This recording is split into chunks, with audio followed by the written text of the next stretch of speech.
It's 1 p.m. in Banjul, and from our studios on MDI Road, this is the news. And in our top stories, the Minister of Agriculture reveals a massive investment plan by government to boost agricultural production with a staggering $80 million project for agricultural development.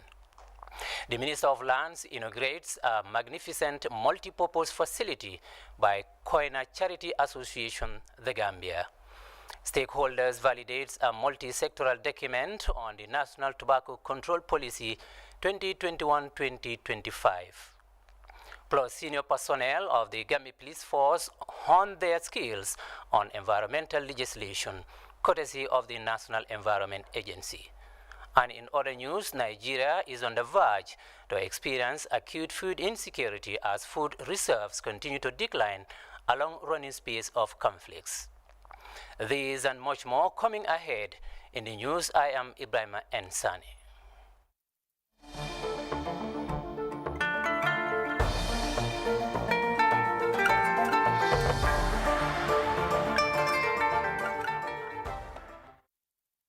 We begin with this bulletin with a media release from the State House. The President of the Republic of the Gambia, His Excellency Adama Barrow, GMRG, is pleased to declare the following days as public holidays throughout the Gambia in observance of the Christmas feast. Friday, 25th December 2020 as Christmas Day, Saturday, 26th December 2020 Boxing Day, and Friday, 1st January 2021 New Year's Day.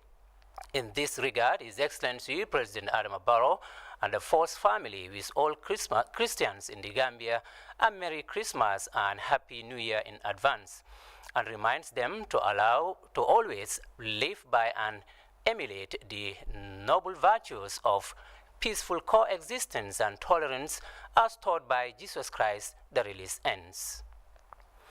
Meanwhile, the Minister of Agriculture, Ami Fabre, has said that an $80 million project for agricultural development will soon be launched by the Gambia government.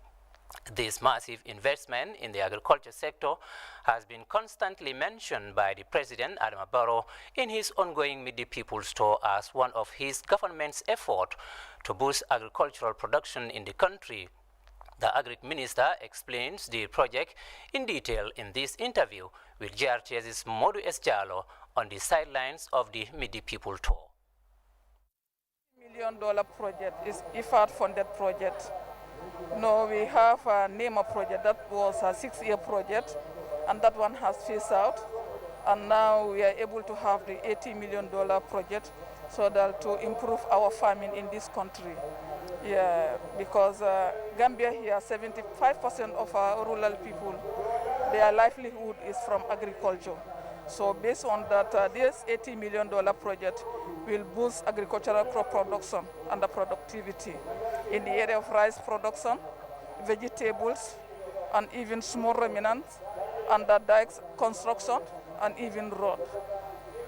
But come January 2021, we're going to launch the project.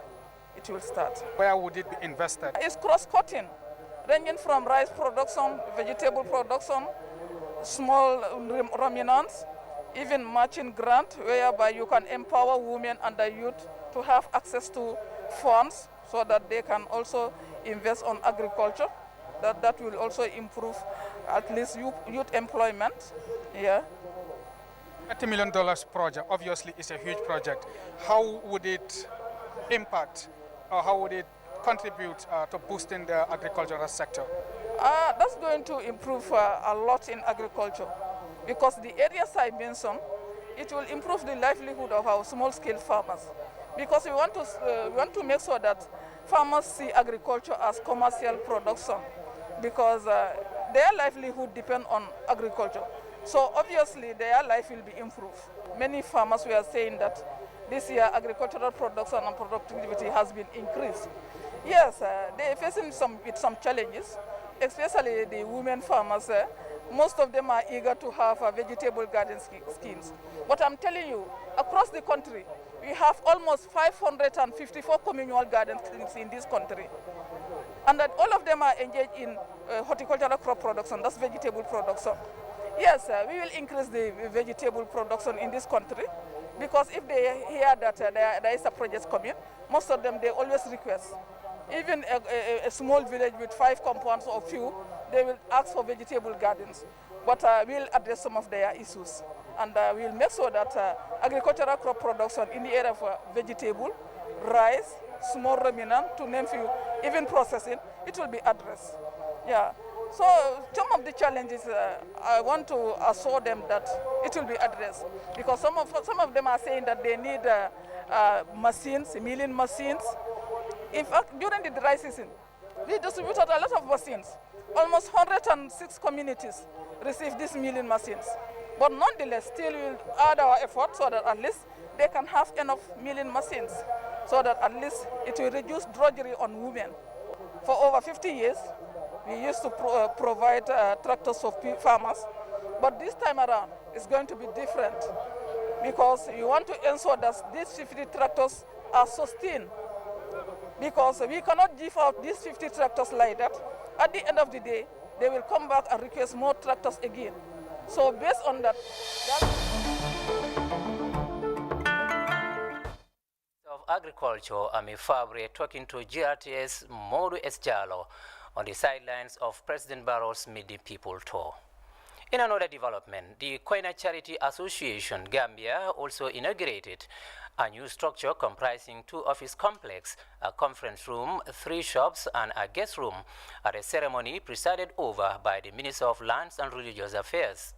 And on behalf of the President, according to the organizers, funds generated from this facility will be used to support vulnerable school-going children, healthcare services, and provide clean drinking water, among a host of others.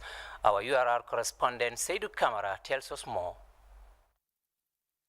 Association Gambia has inaugurated a newly constructed house meant to support vulnerable children, both in Arabic and conventional schools, provide clean drinking water and healthcare services by paying health bills for sick people who cannot afford it, and other related issues. The Secretary of the Koina Charity Association, Isaka Toure, gave a brief history about the association.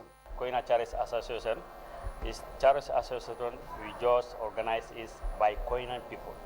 We start in Koina here. Every 3 months, you can give what you want.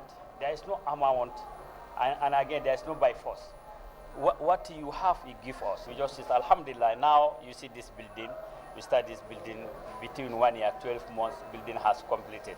Mr. Toure said the building is constructed within a frame of 1 year due to the commitment and unity of the people of Koina, as well as the natives of Koina in the diaspora. In this building, we spend more than $2 million in this building. This money is not from our account or our pocket. It's from the people. We get 3 shops, and here is a hall, conference hall. The last building is for guest house. If you come to Koina, you don't know anyone, you can contact Koina Charity Association. After cutting the ribbon, the Minister of Lands and Religious Affairs, Musa Drame, who represented the President, His Excellency Adama Barrow, at the ceremony hailed the people of Koina for the initiative. It is very important to the community. It is also religiously, it is very important. Because according to the teachings of Islam, these are some of the good deeds that one receives blessing even after one's death. My advice first is to other Muslim brothers and sisters to emulate what has happened here today. And also another advice to the people who are responsible for this edifice, so that the proper maintenance of the facility is very important. Putting the structure together is one thing, and the most important thing is to maintain it properly. The Minister of Lands further urged members of the association to take proper care of the infrastructure for its sustainability in order for it to serve its intended purpose. This is a facility that, according to what we hear from them today, it is beneficial not only to Arabic school going children, but also English going children. Some of the people, particularly the students, who are unable to pay their tuition fees. Scores of speakers, including the Vice President of the Supreme Islamic Council, Ibrahim Jeju, Se Ali Jagana, the District Chief, Bacho Sise, Governor of the region, Sambaba, and among others, all commended members of the association for the gesture. The structure comprises 2 offices, 3 shops, a conference hall, and a guest rooms at the top floors of the building.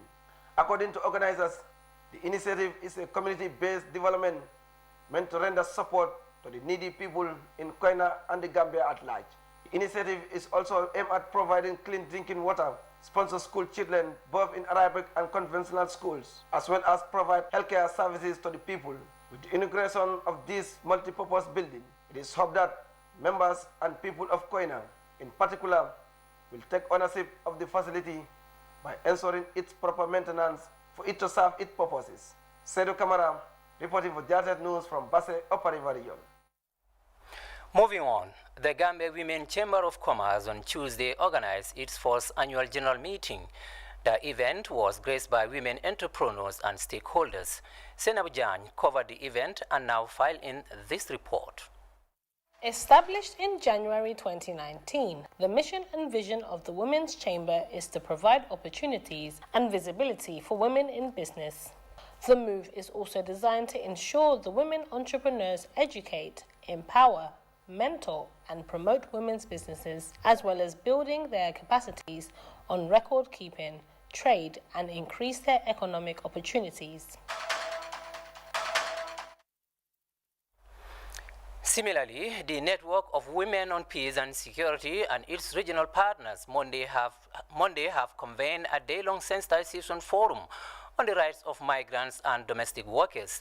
The capacity enhancement program is funded by the African Women Development Fund. The initiative is aimed at enlightening participants on protocols and conventions protecting the rights of migrants and domestic workers amid the challenging development dynamics. Usman Mane has more on that story. Resolution 189, which talks about the rights of migrants and domestic workers, has been ratified, but we still need to do more advocacy programs to domesticate it. Because if you look at it with the issue of migrants, a lot has been done. The SOP has been developed, and there are other follow-up activities coming after the SOP, and there is currently a referral mechanism. But if you look at the issue of domestic workers, people do talk about it slightly, but much has not been done in that area. Usman Mane. Amid increasing violation of rights of migrants and domestic workers across the globe, commitments by many governments on protocols and conventions protecting these vulnerable groups are not fully domesticated. National laws are not adequately implemented to protecting their rights, including those in the informal sector. As part of advocacy works by right groups, the Network of Women, Peace and Security, ECOWAS, organized a day-long capacity building on laws governing the protection of migrants and domestic workers. Speaking at the event, the regional president, Network of Women, Peace and Security, Njago Njai, highlighted challenges faced by migrants and domestic workers, including women and children, while noting the crucial role they play in the socio-economic development of countries. She appealed to government of the Gambia and Senegal to domesticate conventions protecting the rights of migrants and domestic workers. The president of the National Network of Women, Peace and Security, ECOWAS, Tabusar, explained the rationale behind the training. It has been noted that the welfare, especially of migrant and domestic workers, are not respected. And there is a lot, they contribute a lot to in our households, as well as trying to earn a living decently. And by virtue of the fact that there is a convention that protects their rights, which is not known, so we think that it is important for us to mobilize funds and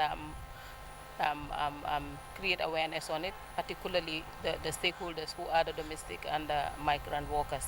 She also highlighted some of the project intervention areas supported by African Women Development Fund.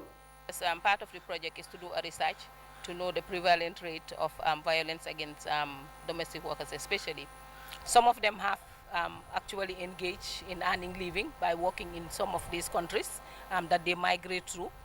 but have come home empty-handed and share with us that most of what they've earned have been left behind due to the disrespectful of their rights, but also due to other challenges such as not having legal papers as well. So, and I think it is important for, especially in the within the ECOWAS region, to understand that there are protocols, there are conventions that protect these rights. Nena Ture of the Ministry of Gender, Children and Social Welfare explained the efforts undertaken by government to address the plight of the vulnerable. Resolution 189, which talks about the rights of migrants and domestic workers, has been ratified, but we still need to do more advocacy programs to domesticate it. Because if you look at it with the issue of migrants, a lot has been done. The SOP has been developed, and there are other follow-up activities coming after the SOP, and there is currently a referral mechanism. But if you look at the issue of domestic workers, people do talk about it slightly, but much has not been done in that area. Usman Mane, GRTS.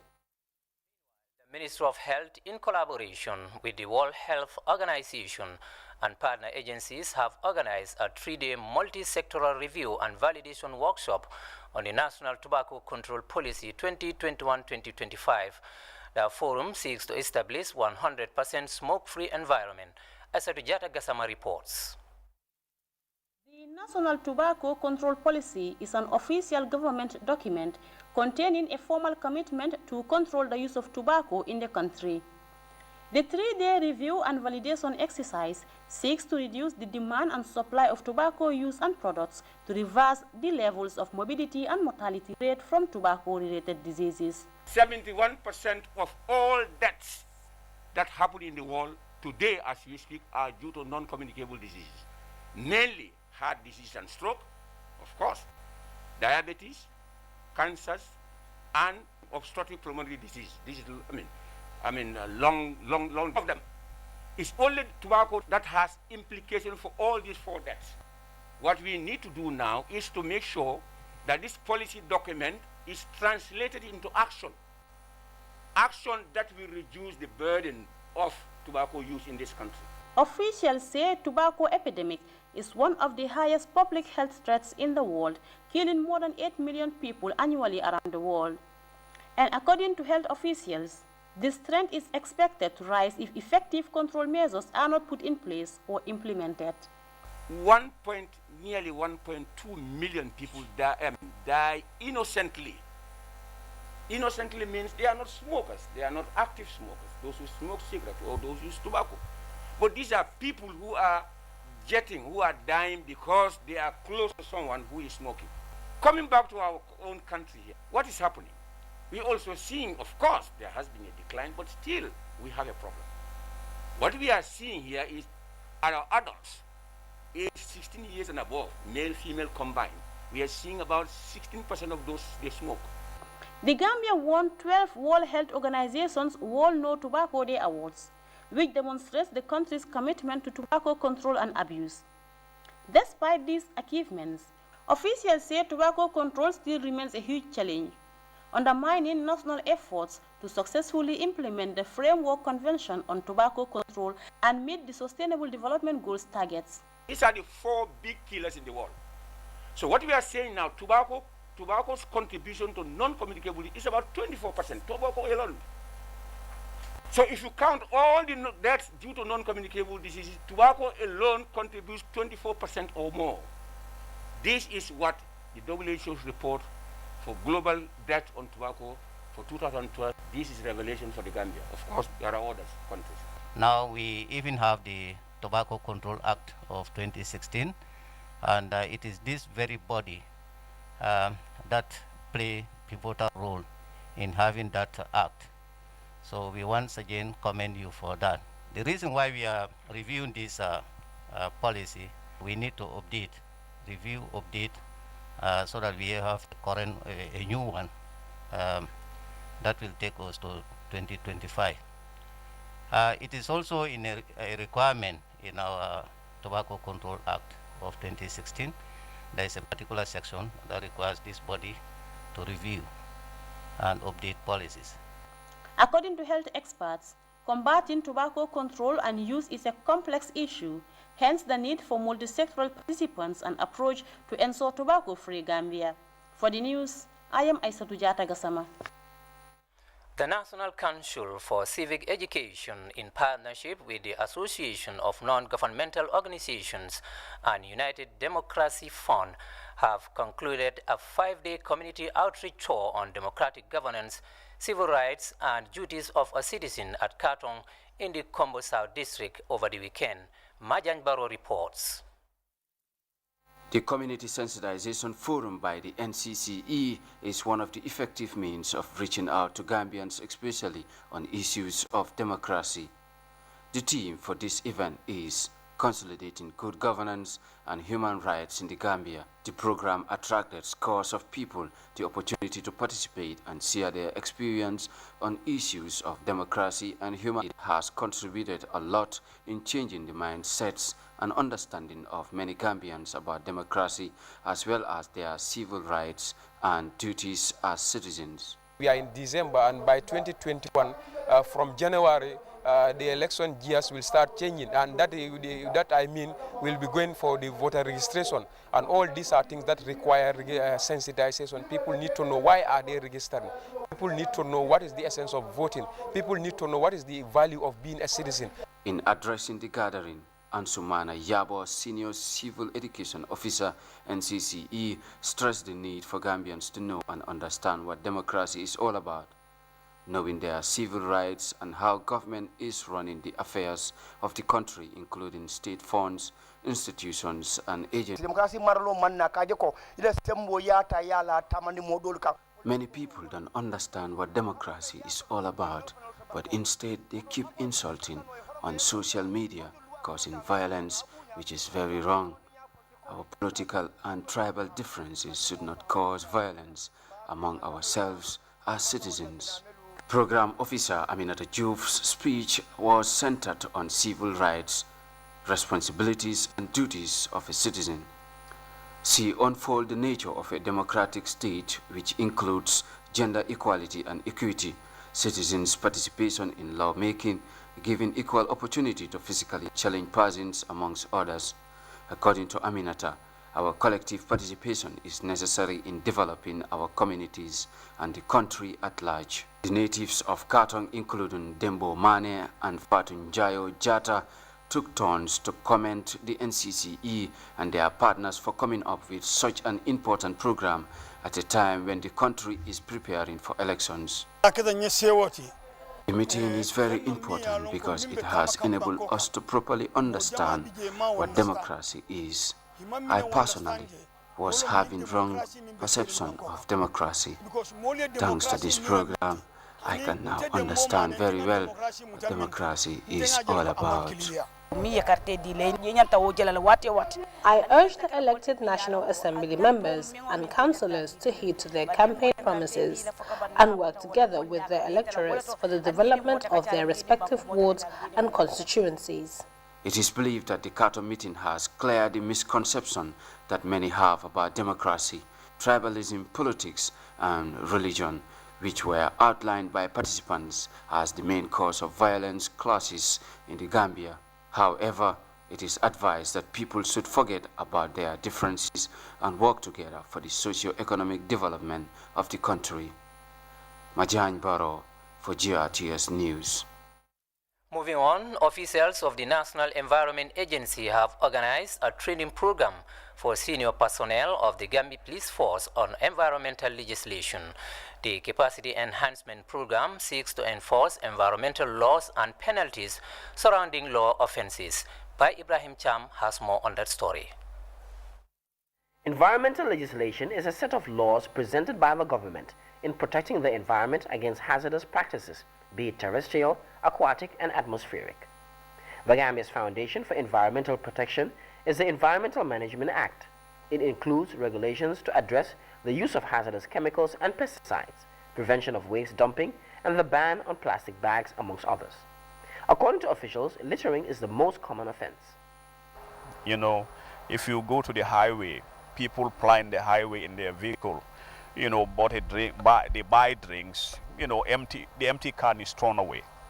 those who smoke cigarette, while they are walking in the street, they are in the habit of throwing their cigarette butts. Those who are in their homes are in the habit of coming up with their dirty water and pour it in the public street. You know, the commonest offenses are littering related. Such practices come with heavy penalties, ranging from $1,000 to $50 million. Discharge of wastewater from your compound into the public street, be it you perforated a hole on your fence, and when you take bath in your bathroom, this water gets discharged into the public street, or you launder and then come and pour your dirty water in the public street. That attracts a fine from $1,000 to $5,000 if you are convicted in a court. The National Environment Agency and the Gambia Police Force have signed a memorandum of understanding since 2016, which is to assist both parties in the enforcement of environmental legislation. Implementation of the memorandum of understanding that exists between the Gambia Police Force and the National Environment Agency, and two, it's also part of this capacitization of necessary institutions to be able to implement the necessary environmental laws that are supposed to be enforced in this country. Dr. Dauda Bani serves as the Deputy Executive Director of the National Environment Agency. He said building the capacities of law enforcement officers will prevent hazardous activities against the environment. So without their active participation, these laws and regulations become dead letters. The police are primarily responsible for the prosecution of such crimes against the state, and such should be also in better position to understand the content of these laws and legislation to better apply them when the need arises. According to officials, laws are meant to be enforced and penalties must be sanctioned on offenders, and the police play a pivotal role in upholding environmental legislation. Reporting for GRTS News, I'm by Ibrahim Cham. We will be back with news from outside the Gambia right after this break. Do stay with us.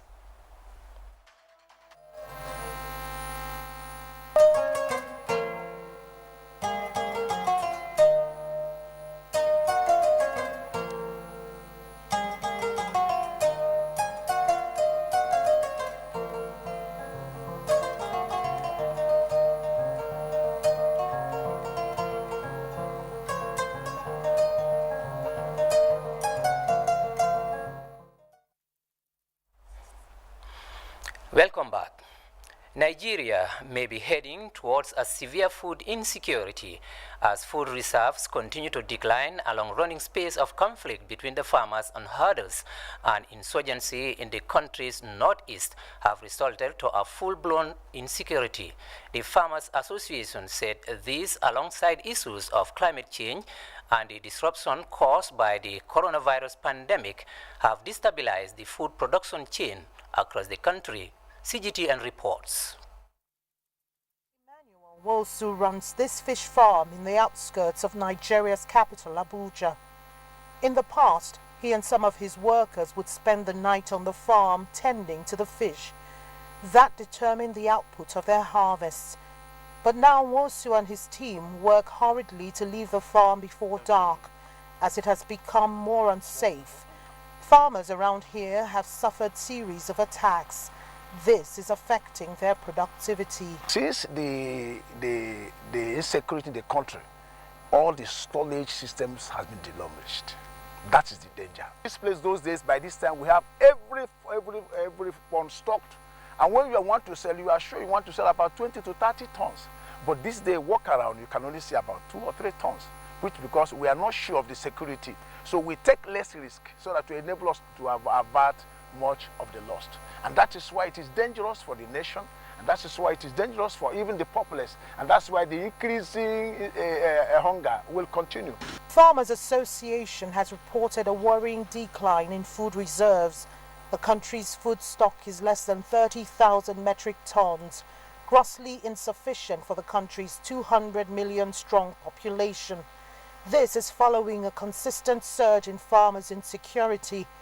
The north, which is a seedling nestle for Nigeria, has become a hotspot for bandit attacks, insurgency, and clashes between farmer and herders. A dangerous trend for a nation making diversification efforts towards agriculture. No need to look for employment. The empty lands is enough to give us what to eat. If people are being harnessed together, the clusters come together, there is acres of 100 acres of land that people can go and farm, government supporting them. There's acres area that people can go and fish, government supporting them. But when they are not sure of sleeping there, farmers sleep in the farm. That's what you call for. But when you can't sleep there, why are you there? There's many of them are killed. According to the Food and Agriculture Organization, 9.8 million Nigerians are already facing severe food crisis. It projects the numbers could go up to 13.8 million without urgent intervention. This is as Nigerians grapple with severe economic hardship and unemployment. The United Nations warned that continued violence combined with climate change and COVID-19 disruptions will hamper food production. With the already depleted food reserve, many fear that food scarcity could worsen across Nigeria. Kelechi Emekalam, CGTN Abuja, Nigeria. More and more countries are banning British travelers as they try to contain a new and more infectious strain of the coronavirus. More than 30 countries and regions have suspended passenger flights from the United Kingdom. Some countries like Saudi Arabia and Ireland have also halted ferry arrivals. France is cutting all travel links with Britain, including flight deliveries, for 48 hours. Meanwhile, the British Prime Minister Boris Johnson is currently giving an address at an every meeting on the situation. Here is an excerpt. With our colleagues, with our friends around the world, as we have from the beginning, to develop new treatments and to develop new vaccines, as we have, and by the way, I can today announce that over 500,000 people, more than 500,000 people in the UK have now received their first dose. As we've seen throughout this pandemic, this virus, alas, can move all too swiftly from one nation to another, but it is steadily being defeated by an international response, and an international response that is bringing the hope of vaccines to the entire world, and in that the UK will continue to play its full part. I now hand over to Secretary of State for Transport, Grant. Thank you very much, PM. It's just worth knowing what's going on in Kent. Before I came here, I checked on the latest numbers. There were... With our colleagues, with our friends around the world, as we have from the beginning, to develop new treatments and to develop new vaccines, as we have, and by the way, I can today announce that over 500,000 people, more than 500,000 people in the UK have now received.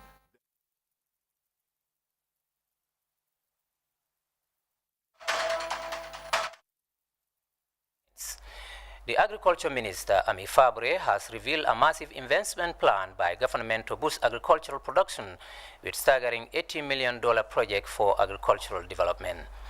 The Minister of Lands has inaugurated a magnificent multi-purpose facility by Koina Charity Association, The Gambia. Stakeholders validate a multi-sectoral document on the National Tobacco Control Policy 2021-2025. Plus, senior personnel of the Gambia Police Force have been honoring their skills on environmental legislation, courtesy of the National Environment Agency. And in other news, Nigeria is on the verge to experience acute food insecurity as food reserves continue to decline along a running space of conflicts. With that, thanks for watching and enjoy the rest of our interesting programs.